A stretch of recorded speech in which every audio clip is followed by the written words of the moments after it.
শীঘ্রই শেখ হাসিনার বিচার দৃশ্যমান হবে, দ্রুত কার্যকর হবে।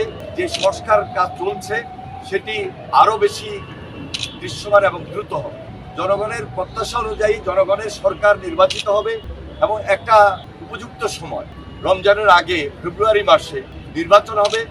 আমরা প্রত্যাশার জায়গা থেকে বলতেই পারি এই নির্বাচনে বাংলাদেশ জাতীয়তাবাদী দল নির্বাচিত হবে। বিগত 16-17 বছরে যারা গুম হয়েছে, খুন হয়েছে, শহীদ হয়েছে, তাদের পরিবারের পাশে আমরা দাঁড়িয়েছি আমাদের ভারপ্রাপ্ত চেয়ারম্যান জনাব তারেক রহমানের নির্দেশে এবং দেশনেত্রী বেগম খালেদা জিয়ার পরামর্শ। আমরা চেষ্টা করেছি প্রায় প্রত্যেকটা পরিবারের পাশে আমাদের এই অবস্থান থেকে তাদের পরিবারকে সহযোগিতা করা। আমরা সেই সুযোগটা নিতে চাই যখন আমাদের উপর দায়িত্ব আসবে।